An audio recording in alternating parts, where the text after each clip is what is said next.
I'm Lee Moore. I'm Rob Moore. And this is the Chinese Literature Podcast. Rob, last year we did this thing where just at the end of the year, we posted a podcast that was kind of an end of the year, summation of the year discussion, general discussion, not about a particular text like we normally do, but just us rambling even more than normal. It was surprisingly well received, considering that we were rambling a lot more than normal. And so we've kind of decided to make it, if we could say it, a tradition, I guess. Merry Christmas, everybody. There you go. This is your present. Happy New Year. Happy Hanukkah, whatever you celebrate. Right. But it's been, one of the reasons we decided to do it again this year is it's been quite a year, my friend. I thought last year was a big year. I'd gotten back from China early because of COVID. China in February of 2020? Mid-February, is that right? Yeah, from COVID. And we thought, wow, this has been a big year. But this year, not only is COVID still around, but both you and I successfully defended our dissertations and are now doctors. And therefore, the podcast will no longer be hosted by Lee and Rob Moore. It will now be Doctors Lee Moore and Rob Moore. Or can we say Doctors Lee and Rob Moore? That's a good question. I don't know. I've never heard colleagues with the same last name introduce themselves. Whatever would make us sound weirder, I suppose we should go with. That's definitely the case. We don't need much help sounding weirder. But, one of the things we talked about is with some distance away from grad school, you start really thinking a lot more about what that whole experience meant, not just in grad school, but in the wider world, because you and I are currently not in academia. We do not have academic jobs. May or may not have them in the future. Who knows? We're crossing the river by feeling the stones, as Deng Xiaoping would say. Yes. So it's an interesting time to kind of reflect on that whole experience. So we're going to kind of do a little bit of that from the vantage point of where we are. Of course, I'm in France. You're still in Oregon. So I'm very much not where I was when I finished my dissertation in June. Yeah, Rob, can I just ask the first question? Go for it. So we can ramble forth. Or as Led Zeppelin would say, ramble on. Ramble on. I was going to make a Zhuangzi allusion, but Led Zeppelin is acceptable. Led Zeppelin's way cooler. Actually, I won't say that they're way cooler than Zhuangzi. I'm not going to say that. They're not way cooler than Zhuangzi. Now that you've been out of the business of academia for 6 months, what has changed in terms of your thinking? One of the first things that happened when I got to France, especially when I was still in Oregon after my dissertation, we were still trying to get stuff ready to move and all that. You pretty much turned in your dissertation and a week later moved. No, it was more than that. Well, I take that back. The dissertation cleared, and then it was maybe 2 weeks later. Yeah, I defended my dissertation a month went by, but yeah, and I guess I should point this out because not everybody has.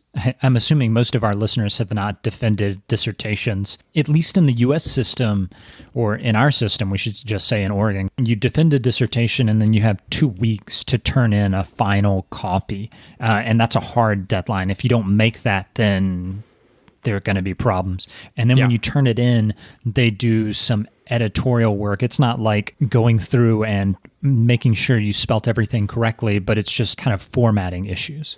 So once I got all that turned in and moved out here, one of the things that happened was I found myself really wanting to reclaim a lot of the stuff that I had stopped doing the last couple of years in grad school, one of which was just reading literature, not for the purpose of my dissertation or a paper or a conference. Or the podcast. But just reading it, just because I wanted to. Academics don't get to do that very much, or don't do that enough. There's so much reading to do anyway that the idea of just sitting under a tree and reading, because why not, is an enticing one, but we don't usually do it. So that's one of the biggest things I did, was just read. One of the things I think that's interesting about academia is it forces you into this structured reading. You're reading strategically. You're doing it for a particular purpose, for the podcast, for the dissertation, for that next paper that you're going to write.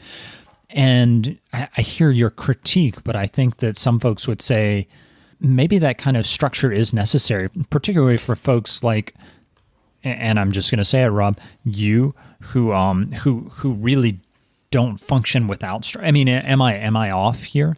You're not off in terms of finishing a project.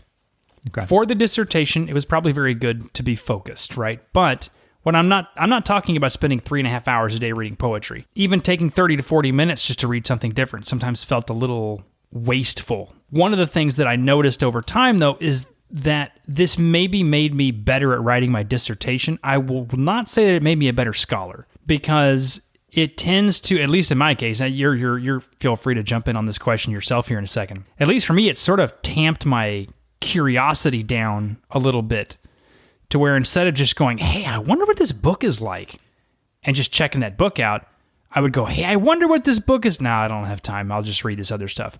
And frankly, a lot of the other stuff I was reading for my dissertation was interesting, but not particularly great literature. It wasn't something that killed my curiosity, but one of the things that made me excited about scholarship before I started grad school was just kind of reading, learning, based on questions I had, based on things I was inquiring into, and not because, well, I better read this book because they may ask me about it in a job interview, or I may have to present it at a conference or something like that. Good for professional purposes, like you said. It's not useless, but that's something that I really enjoyed not doing for a while. I think that the strategic reading, like reading, oh, someone might ask me about this at a job interview or something like that, is a little bit of a waste, because it's driven by these academic fads. The way that academia forces you to be structured in your thinking, I think it's largely a positive thing. I mean, I would, especially, before I got to grad school, but even the first couple of years, I would just wander into a library and grab a book because I thought it sounded interesting. I never produced anything out of it. And I found that meaning comes from production, for me at least. Like, interesting. Even if it's only kind of like creating this larger project, and like we'll talk more about the book later in the podcast, but as I'm thinking about some of the chapters that I want to write for the book, I'm trying to like this is how I could use that in that project. And I do find myself not wandering less, because I don't wander less. I actually end up wandering a bit more. When everything you're thinking of applies to a particular question, you are just more structured in your wandering. I'm reading stuff about the Chinese economy that if I wasn't thinking about doing a chapter on the Chinese economy in our book project, I would probably not really be that interested. But one of the cool things that I found in grad school is knowledge is not just disparate atoms of facts, but it's rather a web of facts. And the thing that academics makes you do is it makes you spin that web. It makes you kind of pull these together into a certain question. Like, this has to answer a certain question. This has to be a part of a certain project. And I think that before I got to grad school, I would wander aimlessly, and now I wander purposefully. Yeah, that's an interesting answer, Lee. And that kind of leads into a very similar question I was going to ask, which is, what has stuck with you since grad school? It's skills. It's what the Greeks would call techne, the like skill set that comes from being in grad school. Note-taking when you're reading is something that is huge for me. Rob, you've seen my notes. I'll take 30 pages of notes on a book. That's something that comes out of both grad school and my work at the newspaper The Economist. Hey, wait. Is it a newspaper or is it a magazine? Good point. It's actually a newspaper in magazine format. They really want you to know that. Interesting. Yeah, it's a weird thing. I think it has to do with the era that it was started publishing in. Working as a journalist and as an academic, I came to find that data that doesn't exist on paper, either digital paper or dead tree paper, doesn't exist, right? Like, there's a saying in cybersecurity forums, data that doesn't exist in two places doesn't exist. Data that just exists in your head, that's stuff that you've thought, stuff that you haven't written down, for me, does not exist. That's one of the takeaways from grad school for me. That's an interesting one. I know I was already taking a ton of notes before grad school, but I definitely have a lot more notes in grad school, partly because if you don't write stuff down when you're reading some of the ridiculously convoluted things we've had to read, you're going to be just lost. Impossible to understand. It's impossible. Right? You can't go back and reread that stuff quickly enough to use it. So you have to take notes. You're dead. Rob, what's something that stuck with you? Either for me, I just said a technique. What about like techniques or books that have stuck with you? Like, well, I think the most useful, because the way I'm interpreting the question too is what is still useful. Because one of the critiques of graduate school, especially the humanities, is you learn a lot of stuff that you don't need, you don't use, you get out and you just say, forget about it. But the writing process, my writing process has changed dramatically since I got to grad school. Well, one, you just have to get it done. Before grad school, I tried writing a lot of fiction and didn't finish much of it because I would just try to write masterpieces and just kind of any idea that came to me, I'd try to chase it, right? Thinking if I can just get all these down, this is really going to be the one. Well, you literally don't have time in grad school. And so one of the things you learn is A, to just get it done. B, and this may be the biggest thing I got out of grad school, trust your readers. So guys like you, Roy, are my advisor, and he was on your committee. Other colleagues and friends I met, you trust your critiquers. You trust the people you give it to, and you get used to giving people crap.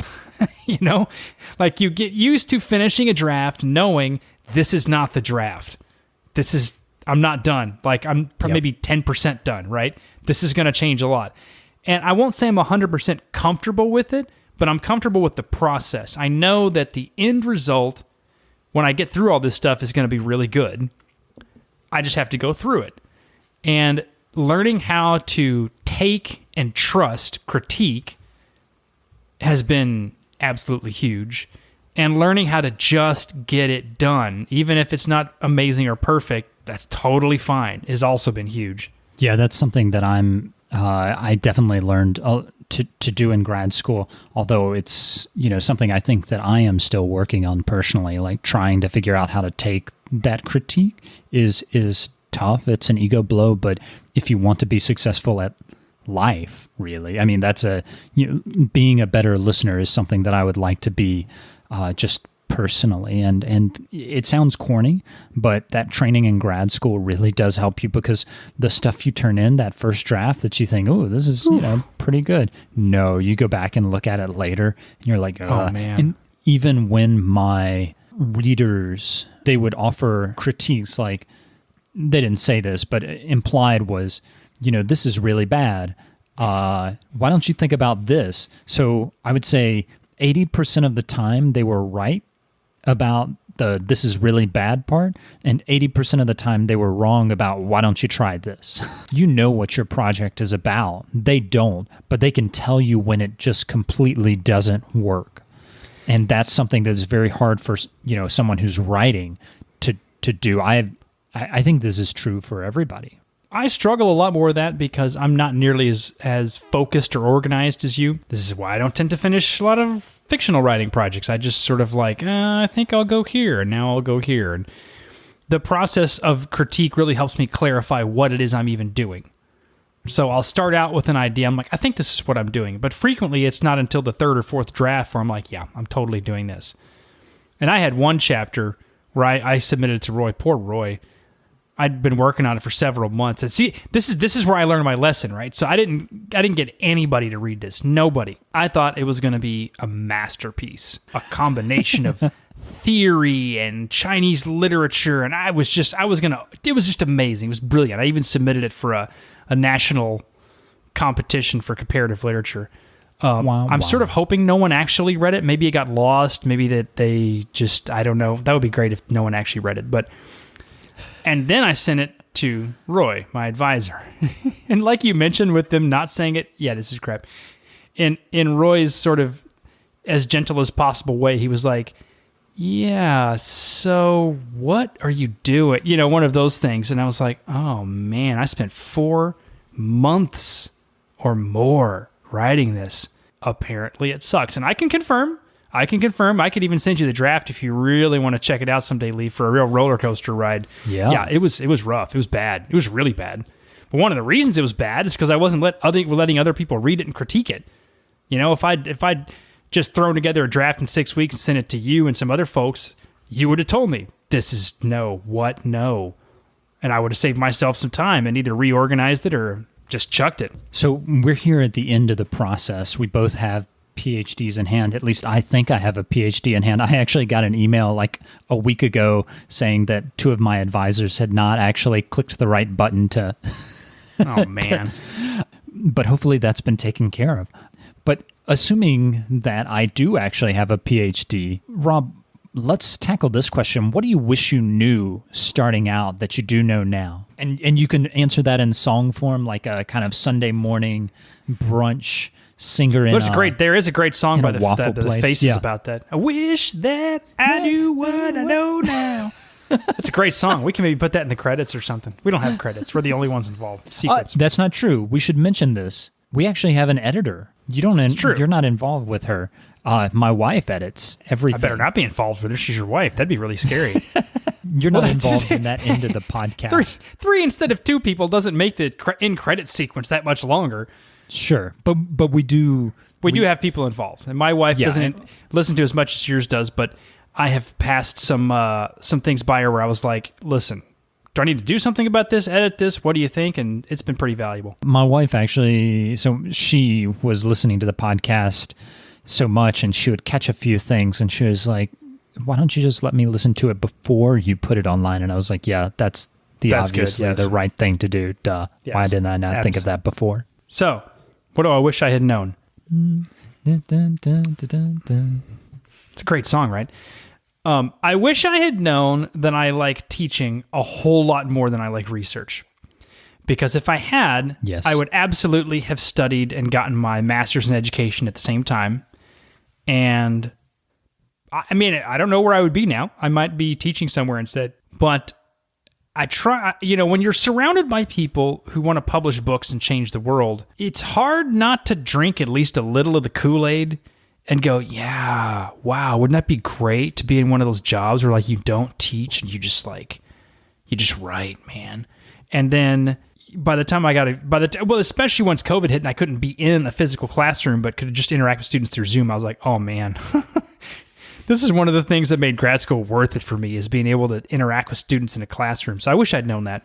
I am the same way. I came into grad school not expecting to love teaching. I came in expecting that to just kind of be a way to pay the bills. And I really, really enjoyed teaching. I don't know that I would have ever taught like high school or anything like that. Maybe, but some of the best training that I got in grad school was actually pedagogical training from, there's a center in the University of Oregon that teaches grad students pedagogy, and I've taken some classes with them, and it's just been phenomenally good. One of the best kind of things that I stumbled on.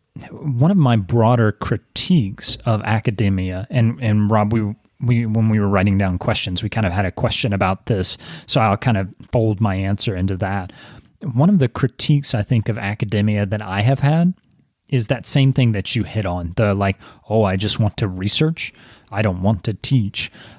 Professors today are selected, they get jobs based off of research. It's entirely like no one cares about your teaching in general. I mean, they will gesture towards the importance of teaching, but mostly people get jobs purely based off of the importance of their research, how much their research they produce. And the reason for that is because there are metrics that improve a university's ranking based off of how much research that university is publishing.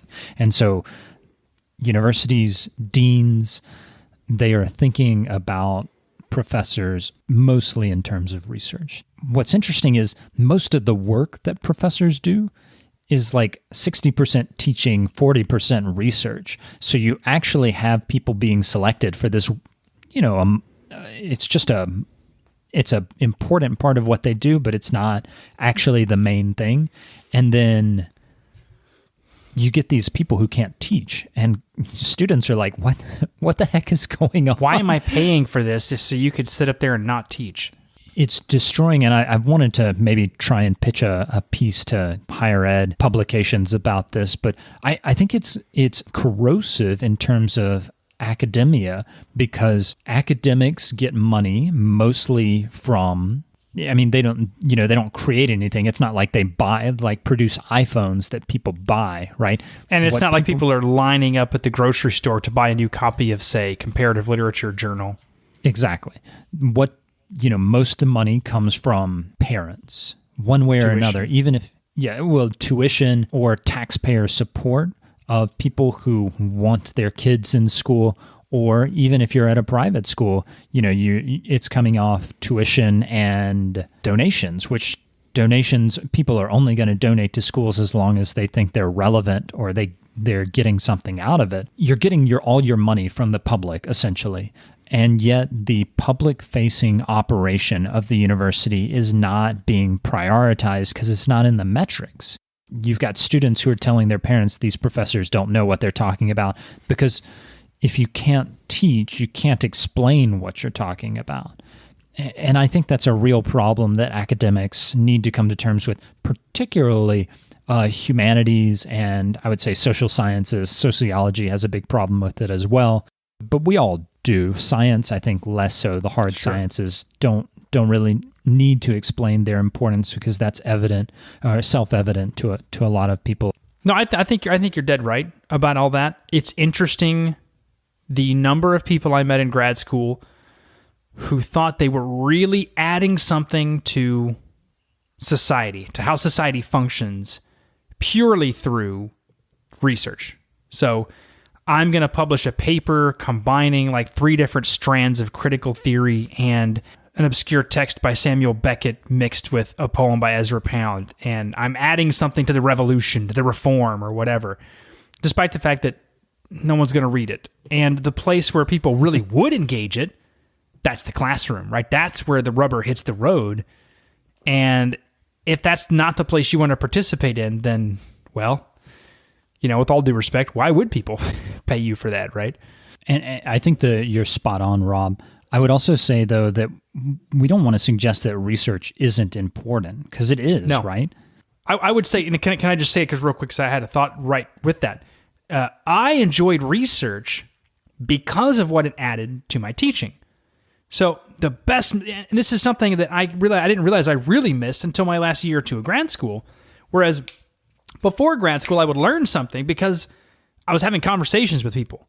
When I was at Nankai studying Chinese literature, why did I write about Haize? Because I was discussing him with all my colleagues, debating him, reading him. I would I need to know this stuff because they're all reading this stuff, right? And it was the same thing when I'd teach my students. I would go, oh, wow, I'm about to teach this. I better learn a little more about it because I want to be able to really engage them.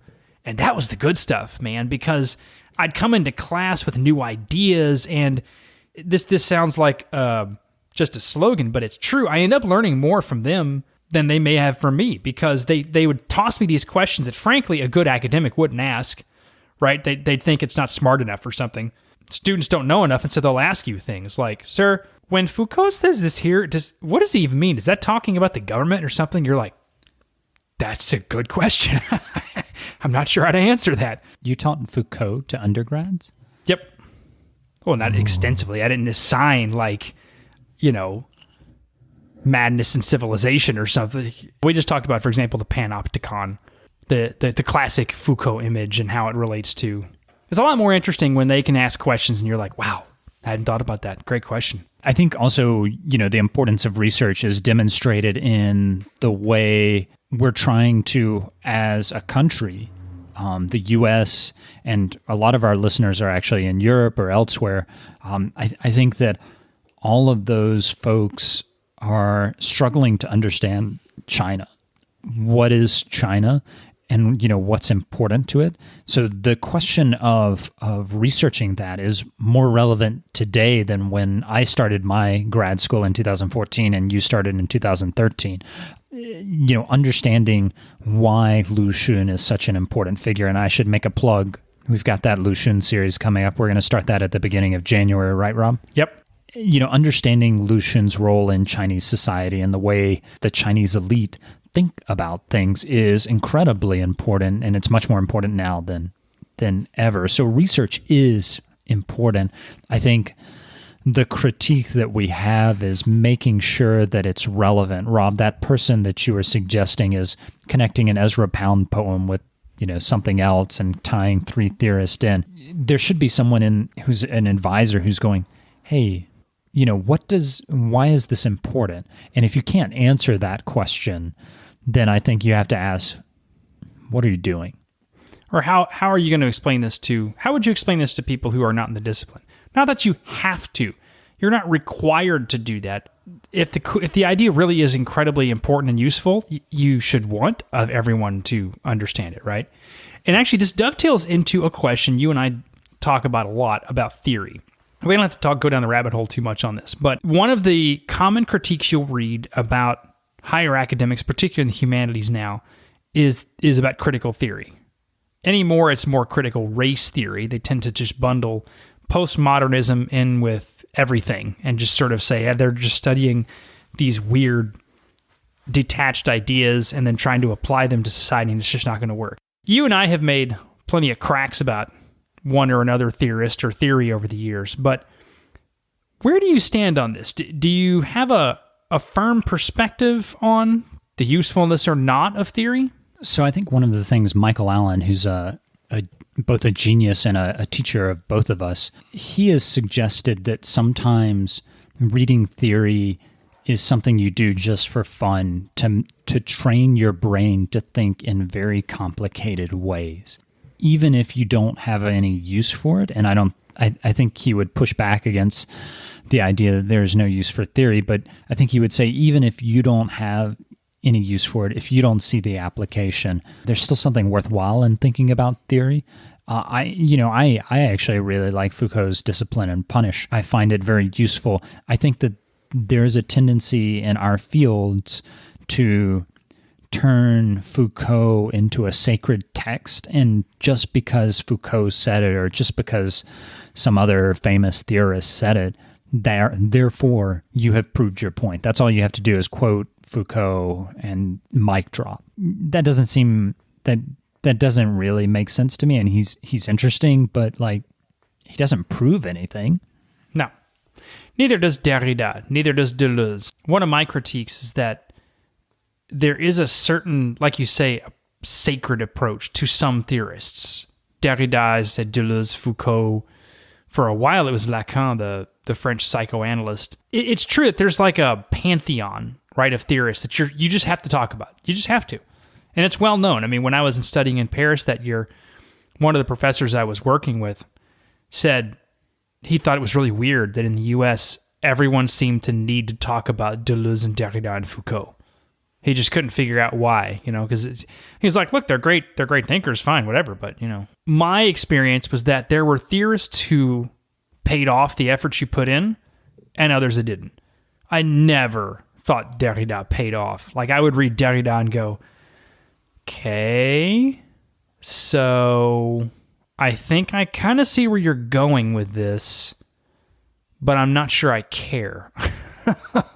I've read some other biggies in the field. I never liked Judith Butler, for example. I know it's going to drive some people nuts, right? Not because she's not smart, not because she doesn't have probably valuable critiques, but there are some thinkers who are so in-house that unless you've read all the stuff they're talking about, forget it. She actually made Hegel more complicated than if you just read Hegel, which is really an achievement. The theory that has stood the test of time with me tends to be the stuff that points me back to the text. It can be as convoluted as possible, but if it draws me back into the text I'm reading and helps me to read it better, that's something that sticks with me. You and I really enjoyed reading narratology, for example, in grad school. We read some of the same texts and really enjoyed them. I enjoy Roland Barthes, the French theorist. Not all of him. He's got some really ridiculous stuff, but his writings about writing and about literature are incredibly thoughtful and interesting. My favorite scholar, Paul Ricoeur, the French philosopher, reading his stuff about how literature works with time is just incredible. And I would say that stuff is incredibly applicable because it brings us right into contact with how we read as people and a culture is important. And this ties directly into the study of Chinese literature and culture, right? So we've got one of the things I've noticed is there's a million podcasts on the Chinese government, but there's next to nothing on what are Chinese people reading? How are they reading? How are they interpreting texts? How are they reading the newspaper, right? These are hugely important things that we read about in grad school, at least theoretically. Just to plug Middle Earth, China's cultural industry podcast. It has some stuff to say about that. Rob, I think this has to be the final question about grad school. Would you do it again? I would. I absolutely would. I don't know that I'd do all the same stuff again, but I would definitely do it again. Learning what I learned about how to take critique, how to research, how to write, how to finish a project, how to network. We didn't even talk about that, but these were all huge skills that I would not have learned otherwise. So definitely do it again. Yeah, same. I would have been a bit more strategic about how I did it, but yeah, I would go back. I think the skills that you get, the training that you get in grad school is worth the world. I agree. So Lee, let's get into this question, this follow-up question, which is, what are we doing now? What are we going to be doing? Well, one thing we're doing is we're working on a book. We are trying to connect Chinese literature with sort of broader issues and discuss the China that you see in the news in terms of long history, connecting it with literature, culture, history. That's something that we've been working on for probably a year now, and grad school kind of took over our lives. And so we've written chapters of the book, but we're starting to think about book proposals. We have a book proposal that we're working through now, and maybe going to send it off to different people and start contacting some folks in the field. I should say, if there are listeners out there who want to take a look and be beta readers who are interested in critiquing us, we'd love to have your perspectives on this. So send us an email at ChineseLiteraturePodcast@gmail.com and say, hey, I'd kind of be interested in reading some chapters. As long as you're willing to offer constructive criticism, it's okay, Rob, if people email us, right? Absolutely. Are you kidding me? That'd be amazing, because we've gotten enough emails from people with really intelligent critiques of what we do and discussions of it. If any of you want to be involved, yes, please. That would be amazing. Yeah. But we're one of the things we're looking at is a maximum of breadth and depth kind of in the same place. 12 topics probably, depending on what an editor would want. 10, kind of running 12, the gambit. Yeah. Economics, history, modern politics, the whole thing, but always with a backing of stories. Actual literary texts, historical anecdotes, the whole thing. So the idea is, if you can read a New York Times article, you're going to be able to read the book. But you're going to get stuff the New York Times is not going to be talking about. Ancient poetry, translated literature from the Qing dynasty, a little bit of everything. But it's going to really add something. So that's what we're working on. Beta readers, send us an email. We'll send you what we got. Rob, you're also working on your own translation, aren't you? Shortly before I finished grad school, I was offered a contract by Oxford University Press to produce a critical translation of a very overlooked work of Chinese scholarship from the early 20th century, 1908, 1909, called Poetry Notes from the Human World by the Chinese scholar Wang Guowei. It's fascinating and strange, and it's essentially one late Qing scholar's attempt to say, look, I've tried studying Western philosophy. I've tried combining it with Eastern philosophy. There just isn't any combining them in any way that makes sense to me, and neither one answers the kinds of questions I have. But what does answer the question I have is poetry and the experience of poetry. So that's what I'm going to talk about.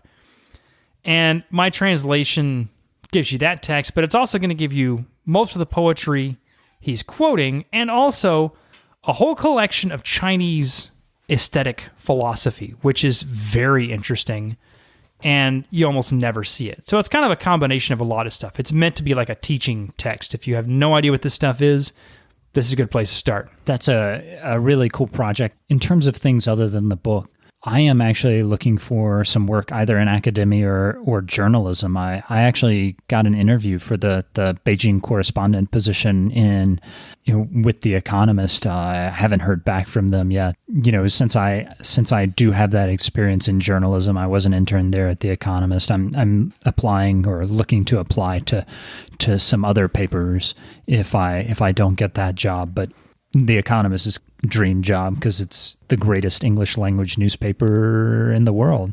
There you go. That's not remotely unbiased either, dear listener. So you can trust that. Me, I'm going to keep working on the publishing thing, and I've got the translation. I got maybe this book. Maybe I'll do another translation. Who knows?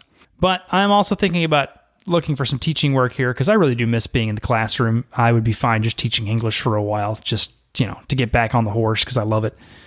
But yeah, who knows, right? The next we could end up being millionaires just from this podcast. I mean, one never knows. Yeah.